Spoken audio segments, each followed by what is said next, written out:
శ్రీ గణేశాయ నమః. శారదా గురుభ్యో నమః. ఈటీవీ లైఫ్ ఆధ్యాత్మిక ఛానల్ ప్రేక్షకులకు శుభోదయం. శ్రీరస్తు కార్యక్రమానికి శుభస్వాగతం. కార్యక్రమంలో భాగంగా శుభతిథి అంశాల్లో నేటి పంచాంగ వివరాలు చూద్దాం. ఆంగ్ల తేదీ 21వ తేదీ 12వ నెల 2024 సంవత్సరం శనివారం. స్వస్తి శ్రీ చాంద్రమాన శ్రీ క్రోధినామ సంవత్సరం దక్షిణాయనం హేమంత ఋతువు మార్గశిర మాసం కృష్ణపక్షం షష్ఠి తిథి మధ్యాహ్నం 1:40 వరకు. తదుపరి సప్తమి. పుబ్బా నక్షత్రం ఈనాడు పూర్తిగా ఉన్నది. ప్రీతి యోగం రాత్రి 8:38 వరకు. తదుపరి ఆయుష్మాన్ యోగం.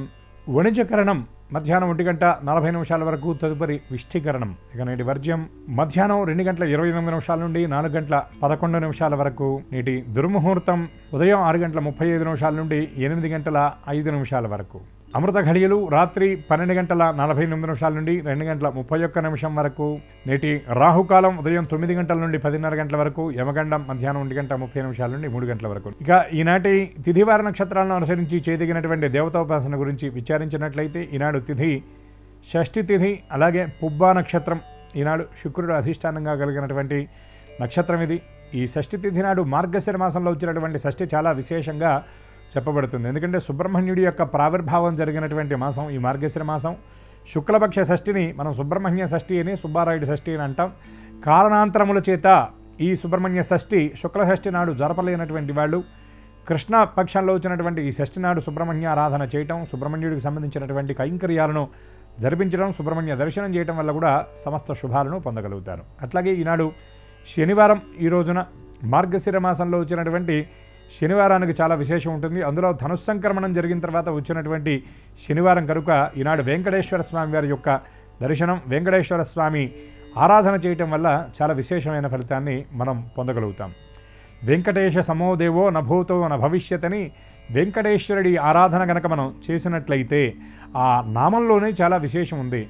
వేం అంటే సమస్త పాపాలు, కటహ తద్దాహ ఉచ్యతే అంటే వెంకట అనే నామాన్ని చెప్పడం వల్లనే సమస్త పాపాలు కూడా నశిస్తాయి. అటువంటి వెంకటేశ్వరుడికి సంబంధించినటువంటి స్తోత్రాలను గనక పారాయణ చేసి వెంకటేశ్వర స్వామి వారి యొక్క దర్శనం గనక చేసినట్లయితే సమస్త శుభాలు మనకి సిద్ధిస్తాయి. ముఖ్యంగా శని బాధలు పడుతున్నటువంటి వాడు ఎవరైతే ఉన్నారో, అంటే 1, 2 స్థానాల్లో, అలాగే 4వ స్థానంలో, 8వ స్థానంలో, 12వ స్థానంలో శని ఉన్నటువంటి వాళ్ళు ఎవరైతే ఉన్నారో వాళ్ళు వెంకటేశ్వర స్వామి వారి దర్శనం చేయడం వల్ల, వెంకటేశ్వర స్తోత్రపారాయణ చేయడం వల్ల ఆ శని బాధ నుండి కూడా వాళ్ళు విముక్తులవుతారు. అటువంటి వెంకటేశ్వరుణ్ణి ఎంతగా ప్రార్థన చేస్తే, ఆయన నామాన్ని ఎంతగా గొంతెత్తి చెబితే ఆయన అనుగ్రహం అంతగా పరిపూర్ణంగా ఉంటుంది. అందుకే స్వామిని కీర్తిస్తూ ఒక మహానుభావుడు అంటాడు, గజేంద్రోస్మి నాహం నచాహం కుచేలం న పాంచాల కన్యా నకుబ్జా న కుంతి భవత్ సృష్టి ప్రరోహాల చల ద్రోణిరశ్మి ప్రభో వెంకటేశ రక్షరక్ష అని. స్వామి నీవు గజేంద్రుణ్ణి రక్షించడం, కుబ్జని రక్షించడం, కుచేలుణ్ణి రక్షించడం మాత్రమే కాదు, నేను నీ సృష్టిలో ఉన్నటువంటి ఒక అణువు లాంటి వాడినయ్యా, నీ కరుణ నాపైన కూడా ప్రసరింపజేయని స్తోత్రపారాయణ చేస్తారు. అటువంటి నిజభక్త ఆర్తరక్షణ దీక్ష దక్షుడు ఆ వెంకటేశ్వర భగవానుడు. కలియుగ వరదుడైన, కలియుగంలో తప్పకుండా పూజించదగినటువంటి దైవం కలో వెంకటనాయక అని. అటువంటి భగవానుడి యొక్క నామాన్ని గనక స్మరించినట్లయితే విశేషమైన ఫలితాలు మనకు సిద్ధిస్తాయి. స్వామి యొక్క నామాలలో గోవింద అనే నామం చాలా విశేషమైనది. కలికల్మష చిత్తానాం పాప ద్రవ్యోపజీవినాం విహిత కర్మ విహీనానాం గతిర్ గోవింద కీర్తనమని. కలికల్మషంలో కొట్టుమిట్టాడుతున్నటువంటి వాళ్ళు, అట్లాగే విహిత కర్మలను పరిత్యాగం చేసినటువంటి వాళ్ళు, అట్లాగే పాప ద్రవ్యాలను తెలియక భుజించినటువంటి వాళ్ళకి గతి ఏమిటి అంటే గోవింద నామ కీర్తనమే అన్నారు. అటువంటి గోవింద నామాన్ని మనస్సులో స్మరించినా సరే స్వామి యొక్క కరుణ కలుగుతుంది. అటువంటి గోవిందుడి యొక్క కృప అందరిపైన పరిపూర్ణంగా ఉండాలని ఆశిస్తూ స్వస్తి.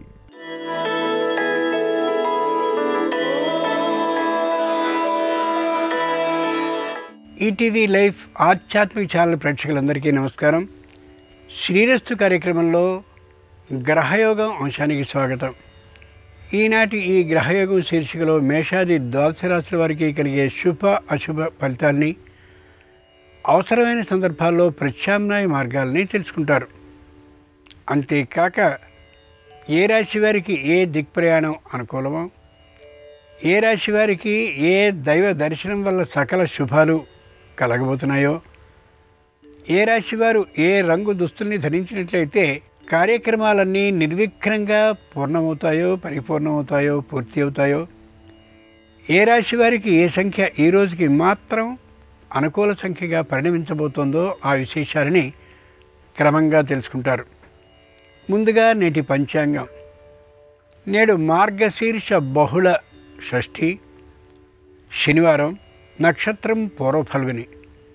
ఇక నేటి గ్రహస్థితిని పరిశీలించి చూస్తే వృషభంలో గురుడు వక్రీకరించి ఉన్నాడు, కర్కాటకంలో కుజుడు వక్రీకరించి ఉన్నాడు, సింహంలో చంద్రుడు ఉన్నాడు, కన్యలో కేతు ఉన్నాడు, వృశ్చికంలో బుధుడుంటే రవి ధనుస్సులో ఉన్నాడు, మకరంలో శుక్రుడు, అలాగే కుంభంలో శని, మీనంలో రాహువు ఉన్నారు. ఈ తాత్కాలిక గ్రహస్థితి ఆధారంగా ద్వాదశ రాశుల వారికి కలిగే శుభ అశుభ ఫలితాలని క్రమంగా పరిశీలించి చూద్దాం. ముందుగా మేషరాశి.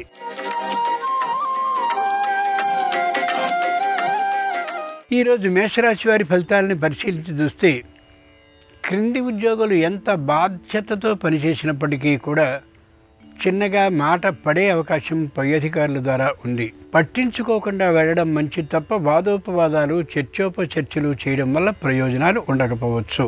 పితృపితామహ ఆర్జితమైనటువంటి స్థలాన్ని అమ్మడం విషయంలో అన్నదమ్ములకి అప్పచెల్లెలకి ఏకాభిప్రాయ సాధన ఉండనటువంటి కారణంగా పరిస్థితి ఏ విధమైన కదలిక లేకుండా అలాగే ఉండిపోతుంది.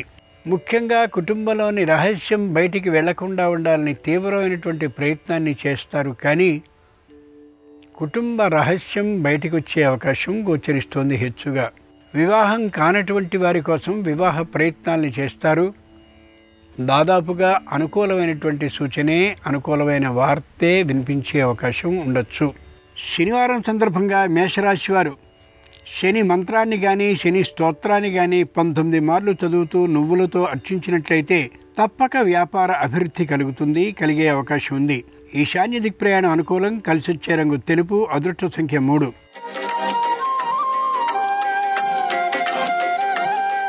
ఈరోజు వృషభ రాశి వారి ఫలితాలని పరిశీలించి చూస్తే మాటకి మాట అనడానికి ఏమాత్రం వెనుకాడరు.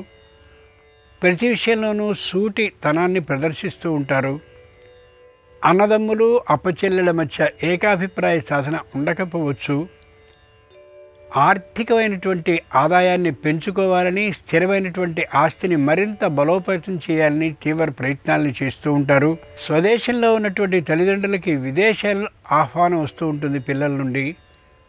అయితే వీరు వెళ్లకుండా ఉండేటటువంటి విధానమే గోచరిస్తోంది. తమకున్నటువంటి ఎప్పుడో పాతదైనటువంటి ఇంటినో అలాగే పొలాన్నో అమ్మాలని ప్రయత్నాన్ని విశేషంగా చేస్తారు. అది ఈ రోజుకి సాధ్యపడే అవకాశాలు ఏమాత్రమూ లేవు. వృత్తి ఉద్యోగ వ్యాపార ఆదాయాలు మధ్యమంగా ఉంటాయి. శనివారం సందర్భంగా వృషభ రాశి వారు శ్రీ వెంకటేశ్వర స్వామి వారిని మల్లెపూలతో అర్చించినట్లయితే ఆకస్మిక ధనలాభ సూచన కలగచ్చు. ఉత్తర దిక్ ప్రయాణం అనుకూలం. కలిసొచ్చే రంగు నీలం. అదృష్ట సంఖ్య 1.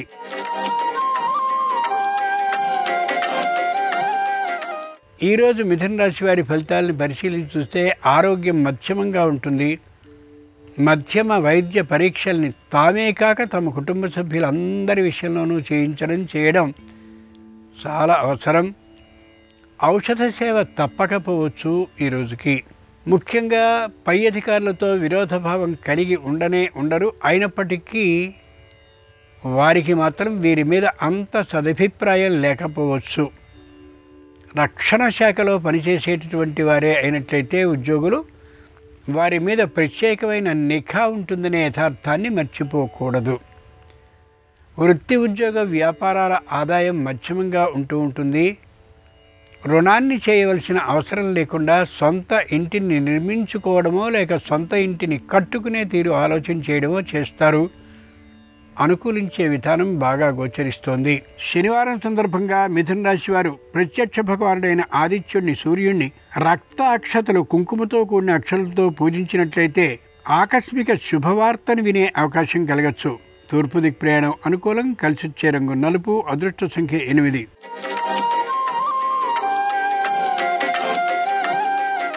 ఈరోజు కర్కాటక రాశి వారి ఫలితాలని పరిశీలించి చూస్తే ప్రతి విషయంలోనూ అనుమానాస్పద ధోరణితో పాటు భయం కూడా ఉంటుంది. ఈ కారణంగా ఏ పని చేయాలన్నా జంకు ఏర్పడుతూ ఉంటుంది. కుటుంబ సభ్యుల్లో ఒకరి వల్ల తరచు అవమానాలని ఎదుర్కోవలసి రావచ్చు.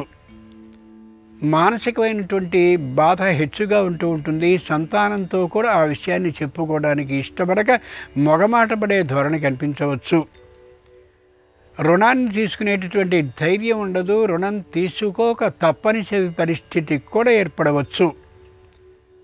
వృత్తి ఉద్యోగ వ్యాపార ఆదాయం మధ్యమంగా ఉంటూ ఉంటుంది. కొత్త వ్యాపారాన్ని ప్రారంభించాలని అనిపించినప్పటికీ కూడా ఆర్థిక లోపం దానికి అడ్డుపడే అవకాశం గోచరిస్తోంది. శనివారం సందర్భంగా కర్కాటక రాశి వారు కళ్యాణ వెంకటేశ్వర స్వామిని పసుపు అక్షతలతో పూజించినట్లయితే అనుకోనటువంటి వివాహ అవకాశం ఏర్పడవచ్చు. ఆర్థికమైనటువంటి సమున్నతి కూడా కలగచ్చు. ఉత్తర దిక్ ప్రయాణం అనుకూలం. కలిసి వచ్చే రంగు తెలుపు. అదృష్ట సంఖ్య 3.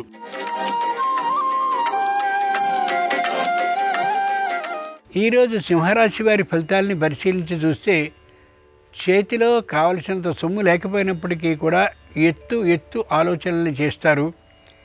పెద్ద ఆస్తుల్ని కొనేటటువంటి ప్రయత్నాలను చేస్తారు.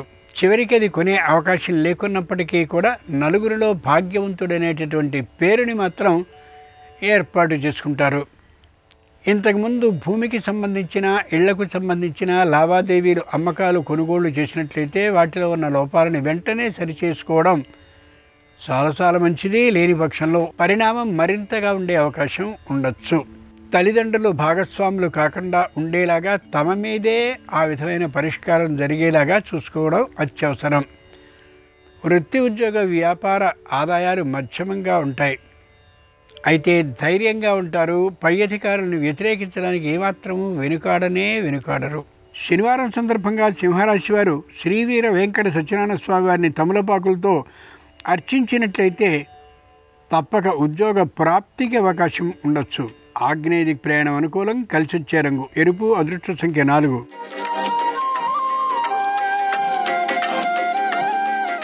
ఈరోజు కన్యారాశి వారి ఫలితాలను పరిశీలించి చూస్తే ఎవరి విషయంలోనూ జోక్యం చేసుకోకూడదని 100 సార్లు అనుకున్నప్పటికీ కూడా జోక్యం చేసుకోవడం తప్పనిసరి కావచ్చు. పరిష్కరించినటువంటి పరిష్కారం రెండు వైపు వారికి నచ్చకపోవడం జరుగుతుంది. ఆ కారణంగా ఇద్దరూ కలిసి నింద వీరి మీద మోపే పరిస్థితి రావచ్చు.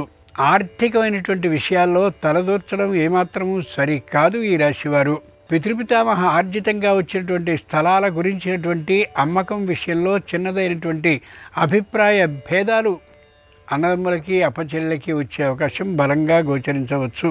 అటువంటి సందర్భాల్లో తటస్థంగా ఉండడం ఎంతైనా మంచిది. వృత్తి ఉద్యోగ వ్యాపార ఆదాయాలు విశేషంగా ఉన్నప్పటికీ కూడా ఎవరికీ ఏ విధమైనటువంటి దాన ధర్మాలను చేసే బుద్ధి ఈ రాశి వారిలో ఉండకపోవచ్చు. శనివారం సందర్భంగా కన్యారాశి వారు శ్రీకృష్ణుని తులసీ దళాలతో అర్చించినట్లయితే నూతన ఉద్యోగ ప్రాప్తికి అవకాశం ఉంది. ఉత్తర దిక్ ప్రయాణం అనుకూలం. కలిసి వచ్చే రంగు పసుపు. అదృష్ట సంఖ్య 5.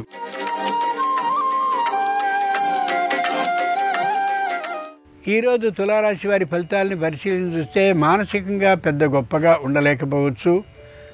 శారీరకమైనటువంటి ఆరోగ్యం మధ్యమంగా ఉంటుంది. కుటుంబంలో శుభవార్తలు వినే అవకాశం హెచ్చుగా ఉంటుంది. ఉద్యోగాన్ని మారాలి అనేటటువంటి ఆలోచనని పూర్తిగా విరమించుకుంటారు. ధనాన్ని ఎక్కడ పెట్టుబడి పెట్టి రెండింతలు మూడింతలుగా చేయాలనేటటువంటి ఆలోచనలో నిమగ్నులవుతారు. వృత్తి ఉద్యోగ వ్యాపార ఆదాయాలు మధ్యమంగా ఉంటాయి. న్యాయస్థానంలో ఒకప్పుడు అపరిష్కృతంగా మిగిలిపోయిన దాన్ని తిరిగి తెర మీదికి తెచ్చి ఆదాయం కోసం ప్రయత్నాన్ని ప్రారంభిస్తారు. శనివారం సందర్భంగా తులారాశి వారు శ్రీ లక్ష్మీ నృసింహస్వామి వారిని సన్నజాజులతో అర్చించినట్లయితే ఉద్యోగ భద్రత సిద్ధిస్తుంది. వాయవ్య దిక్ ప్రయాణం అనుకూలం. కలిసి వచ్చే రంగు ఆకుపచ్చన. అదృష్ట సంఖ్య 8.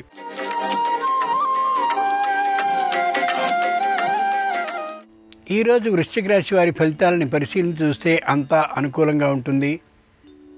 మానసికంగా చాలా దృఢంగా ఉంటారు, కానీ శారీరకమైనటువంటి ఆరోగ్యం ఖచ్చితంగా లోపించుతుంది. మధ్యమైనటువంటి వైద్య పరీక్షల్ని వెంటనే చేయించుకునే పక్షంలో శారీరకమైనటువంటి అనారోగ్యం మరింత క్షీణించే అవకాశం ఉండొచ్చు. తొందరపాటు తనాన్ని నిర్ణయాల విషయంలో చూపించడం ఏమాత్రం సరికాదు. తన సంస్థలో పనిచేసేటటువంటి తన క్రింది వారినే తమ మీది అధికారులుగా భావిస్తూ ఉండడం వ్యాపార రక్షణానికి విరుద్ధమైనటువంటి అంశమని గుర్తించగలగాలి.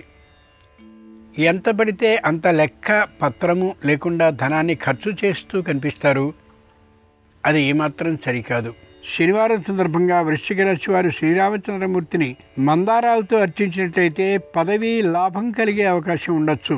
పశ్చిమ దిక్ ప్రయాణం అనుకూలం. కలిసి వచ్చే రంగు నీలం. అదృష్ట సంఖ్య 7.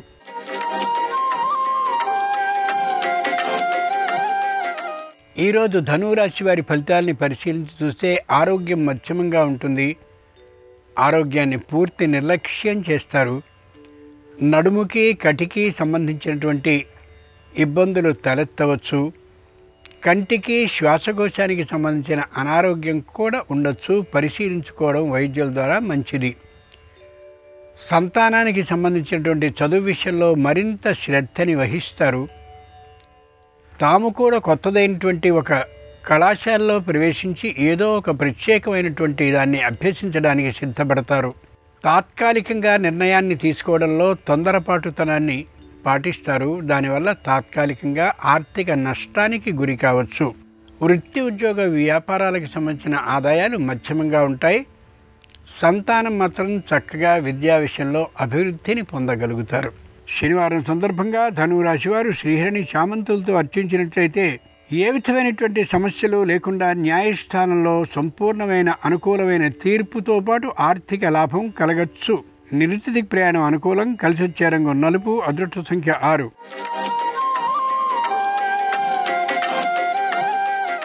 ఈరోజు మకర రాశి వారి ఫలితాలని పరిశీలించి చూస్తే ప్రతి విషయంలోనూ కూడా నిదానం వహించి ఉంటారు.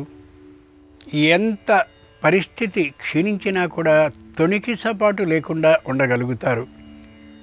సంతానంతో తాత్కాలికమైనటువంటి పట్టు విడుపులు గోచరించే అవకాశం ఉంది. ఏకాభిప్రాయ సాధన కోసం కుటుంబంలో ఎంత ప్రయత్నించినప్పటికీ అది సాధ్యపడకపోవచ్చు. ఈ రోజున ముఖ్యంగా ఎవరిని నొప్పించకుండా మాట్లాడడం మంచిది. ఎవరు తనని నొప్పించినా దానికి మౌనంగా ఉండడం కూడా చాలా చాలా మంచిది. చేసినటువంటి వ్యాపారంలో తాత్కాలికంగా నష్టం రావచ్చు. అయినప్పటికీ ధైర్యంగా ఉండగలుగుతారు. ఇతరులు అదే విషయాన్ని గురించి పదే పదే అడిగినా కూడా గుంభనగానే ఉంటారు తప్ప బయటపడే విధానం ఉండకపోవచ్చు. అది మానసిక ఆరోగ్యానికి చాలా చాలా మంచిదైనటువంటి విధానం. శనివారం సందర్భంగా మకర రాశి వారు హయగ్రీవుణ్ణి కనకాంబరాలతో అర్చించినట్లయితే ఆందోళన పూర్తిగా తొలగడమే కాకుండా ఆరోగ్య లాభం కలగచ్చు. దక్షిణ దిక్ ప్రయాణం అనుకూలం. కలిసి వచ్చే రంగు పసుపు. అదృష్ట సంఖ్య 9.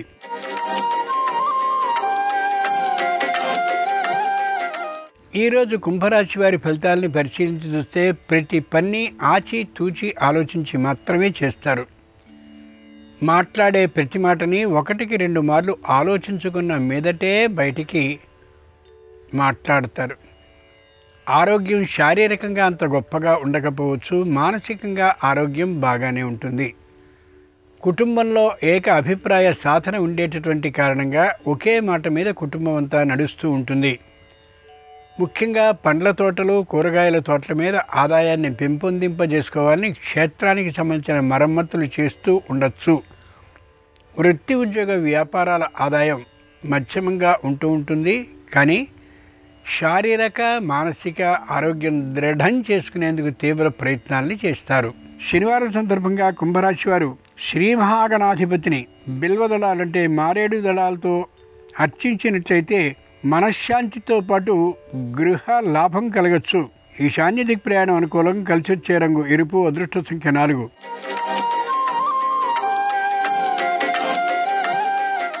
ఈరోజు మీనరాశి వారి ఫలితాలని పరిశీలించి చూస్తే పట్టుదల ఏమాత్రము వీడకుండా ఉండగలుగుతారు. తమ వృత్తిపరమైనటువంటి ఆదాయం పెద్దగా లేకున్నప్పటికీ కూడా ఖచ్చితంగా దాన్ని సాధించడం కోసం ప్రయత్నాన్ని చేస్తూనే ఉంటారు. ఆదాయం సరిపడదని తెలిసినా కూడా రుణాన్ని చేయవలసిన ఎంత గట్టి అవసరం వచ్చినా వృత్తిపరమైనటువంటి ఆదాయంతోనే సరిపుచ్చుకుంటారు తప్ప రుణాన్ని చేయరు. తల్లిదండ్రుల్లో ఒకరి సహకారం పెద్దగా ఉండకపోవచ్చు. అలాగే బంధువులు ఆప్తమిత్రులైనటువంటి వాళ్ళు నిరుత్సాహపరుస్తూ కూడా ఉండొచ్చు. అయినా ఏమాత్రము అడుగు వెనక్కి వేయకుండా తాము చేస్తున్నటువంటి న్యాయపరమైన పోరాటాన్ని చేస్తూనే ఉంటారు. ఆస్తుల్ని సంక్రమింప చేసుకునేందుకు లేదా ఆక్రమించబడ్డటువంటి స్థలాలను పొలాలను తిరిగి సాధించుకునేందుకు శనివారం సందర్భంగా మీనరాశి వారు శ్రీ మహావిష్ణువుని ముద్ద మందారాలతో అర్చించినట్లయితే నూతనోత్సాహం కలగడమే కాకుండా దాదాపు మూసివేయబడ్డ వ్యాపారం తిరిగి ప్రారంభింపబడే అవకాశం ఉండొచ్చు. తూర్పు దిక్కు ప్రయాణం అనుకూలం. కలిసి వచ్చే రంగు తెలుపు. అదృష్ట సంఖ్య 2. ఇవి ఈనాడు ద్వాదశ రాశుల వారికి కలిగే శుభ అశుభ ఫలితాలు. ఈరోజు శనివారం అయినటువంటి సందర్భంగా శనిగ్రహ అనుగ్రహం సర్వరాశుల వారికి కలగాలని హృదయపూర్వకంగా ప్రార్థిస్తూ స్వస్తి.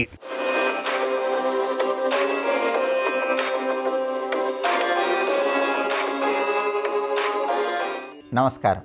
జ్యోతిష శాస్త్రపరంగా తారాబలం లేనప్పుడు కార్యనిమిత్తమై బయటికి వెళ్ళినా ప్రయాణాలు చేసినా కార్యసిద్ధిని పొందాలంటే ఎలాంటి ప్రత్యేకమైన పరిహారాలు పాటించాలో నేటి పరిహారాలు పరిష్కారాలు అనే అంశంలో పరిశీలిద్దాం. జ్యోతిష శాస్త్రపరంగా ఎవరైనా సరే ముఖ్యమైన కార్యనిమిత్తమై బయటికి వెళ్ళేటప్పుడు ముఖ్యమైన ప్రయాణాలు చేసేటప్పుడు తారాబలం చూసుకోవాలని జ్యోతిష శాస్త్రంలో చెప్పారు. తారాబలము అంటే అర్థం ఏంటంటే ఏ వ్యక్తికైనా సరే ఆ వ్యక్తి జన్మ నక్షత్రం నుంచి లెక్కబెట్టినప్పుడు వచ్చే 2, 4, 6, 8, 9 నక్షత్రాలలో తారాబలం ఉంటుంది. జన్మ నక్షత్రం నుంచి లెక్కబెట్టినప్పుడు వచ్చే 2, 4, 6, 8, 9 నక్షత్రాలు ఉన్న రోజుల్లో ప్రయాణాలు చేస్తే ప్రయాణాలు విజయవంతమవుతాయి, కార్యసిద్ధి ఏర్పడుతుంది. మిగిలిన నక్షత్రాల్లో ప్రయాణం చేస్తే ఇబ్బందులు వస్తాయి. మిగిలిన నక్షత్రాల్లో ప్రయాణం చేసినా కూడా ఇబ్బందులు రాకుండా ఉండాలంటే కొన్ని ప్రత్యేకమైన పరిహారాలు పాటించాలి. ఎప్పుడైనా సరే మన జన్మ నక్షత్రం ఉన్న రోజు ప్రయాణం చేస్తే అనారోగ్య సమస్యలు వచ్చే అవకాశాలు ఉన్నాయి, ప్రయాణాల్లో ఆటంకాలు ఏర్పడతాయి. అలా కాకుండా జన్మ నక్షత్రం ఉన్నప్పుడు ప్రయాణం చేసినా ఇబ్బందులు లేకుండా ఉండాలంటే తోటకూర కానీ గుమ్మడికాయ కానీ ఎవరికైనా దానం ఇచ్చి ప్రయాణం చేయాలి. అలాగే జన్మ నక్షత్రం నుంచి లెక్కబెట్టినప్పుడు వచ్చే 2వ నక్షత్రాన్ని సంపత్తార అంటారు. సంపత్తార ఉన్న రోజు ప్రయాణం చేస్తే ధనధాన్య వృద్ధి కలుగుతుంది, వ్యాపారంలో లాభాలు వస్తాయి. జన్మ నక్షత్రం నుంచి లెక్కబెట్టినప్పుడు వచ్చే 3వ నక్షత్రాన్ని విపత్తార అంటారు. విపత్తార ఉన్న రోజు ప్రయాణం చేసినట్లయితే ప్రయాణాల్లో ఆటంకాలు వస్తాయి, విఘ్నాలు వస్తాయి, అవరోధాలు వస్తాయి, అనుకోకుండా గొడవలు వస్తాయి. విపత్తార ఉన్న రోజు ఇలాంటి ఇబ్బందులు రాకుండా ఉండాలంటే ప్రయాణం చేసే ముందు ఎవరికైనా బెల్లం దానం ఇచ్చి వెళ్ళండి. అప్పుడు విపత్తార ఉన్న ప్రయాణాలు విజయవంతం అవుతాయి.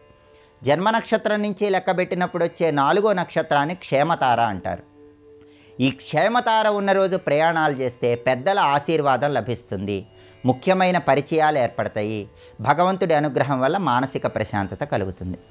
అలాగే జన్మ నక్షత్రం నుంచి లెక్కబెట్టినప్పుడు వచ్చే 5వ నక్షత్రాన్ని ప్రత్యక్తార అంటారు. ప్రత్యక్తార ఉన్నప్పుడు ప్రయాణాలు చేస్తే అనుకోకుండా ఎదుటి వాళ్ళతో గొడవలు అవుతాయి, నీలాపనిందలు వస్తాయి, మనస్తాపం కలుగుతుంది. అలా జరగకుండా ఉండాలంటే ప్రత్యక్తార ఉన్న రోజు పని మీద బయటికి వెళ్ళేటప్పుడు ఉప్పు ఎవరికైనా దానం ఇచ్చి వెళ్ళండి. అప్పుడు ప్రత్యక్తార ఉన్నప్పుడు ప్రయాణం చేసినా ప్రయాణం విజయవంతం అవుతుంది. జన్మ నక్షత్రం నుంచి లెక్కబెట్టినప్పుడు వచ్చే 6వ నక్షత్రాన్ని సాధనతార అంటారు. సాధనతార ఉన్న రోజు ప్రయాణాలు చేసినట్లయితే ధనధాన్య వృద్ధి ఏర్పడుతుంది, విశేషమైన ధనలాభం కలుగుతుంది, గొప్పవారితో పరిచయాలు ఏర్పడతాయి. అలాగే జన్మ నక్షత్రం నుంచి లెక్కబెట్టినప్పుడు వచ్చే 7వ నక్షత్రాన్ని నైధనతార అంటారు. నైధనతార ఉన్నప్పుడు ప్రయాణం చేస్తే ధనధాన్య నష్టం కలుగుతుంది, ఇబ్బందులు ఎదురవుతాయి. నైధనతార ఉన్నప్పుడు ప్రయాణం చేస్తే ఆ ప్రయాణాల్లో ఆటంకాలు లేకుండా ఉండాలంటే నైధనతార ఉన్న రోజు నువ్వులు ఎవరికైనా దానం ఇచ్చి ప్రయాణం చేయండి, అప్పుడు ఎలాంటి ఇబ్బందులు ఉండవు. జన్మ నక్షత్రం నుంచి లెక్కబెట్టినప్పుడు వచ్చే 8వ నక్షత్రాన్ని మిత్రతార అంటారు. మిత్రతార ఉన్నప్పుడు ప్రయాణాలు చేస్తే బంధువుల వల్ల, కుటుంబ సభ్యుల వల్ల, మిత్రుల వల్ల ప్రయోజనాలు చేకూరుతాయి, విలాస వస్తువులు కొనుగోలు చేస్తారు, కార్యజయం కలుగుతుంది. జన్మ నక్షత్రం నుంచి లెక్కబెట్టినప్పుడు వచ్చే 9వ నక్షత్రాన్ని పరమమిత్రతార అంటారు. పరమమిత్రతార ఉన్న రోజు ప్రయాణం చేస్తే కొంచెం కష్టంగా అయినా సరే పనులు అనేవి పూర్తి చేసుకోవచ్చు. కాబట్టి ఎప్పుడైతే తారాబలం లేదో, తారాబలం లేని రోజుల్లో ఈ ప్రత్యేకమైన దానాలు ఇచ్చుకొని పని మీద బయటికి వెళితే ప్రయాణాలు విజయవంతమవుతాయి, కార్యసిద్ధి ఏర్పడుతుంది. అలాగే రేపు కాలభైరవాష్టమి. ఈ సందర్భంగా కాలభైరవుడి అనుగ్రహం కోసం ఎలాంటి పరిహారం పాటించాలో, కూష్మాండ దీపం ఏ విధంగా వెలిగిస్తే సమస్త శుభాలు కలుగుతాయో రేపటి పరిహారాలు పరిష్కారాలు అనే అంశంలో పరిశీలిద్దాం. నమస్కారం. ఈ కార్యక్రమాన్ని తిరిగి చూడాలనుకుంటే www.youtube.com/ETV Life Spiritual లో చూడవచ్చు.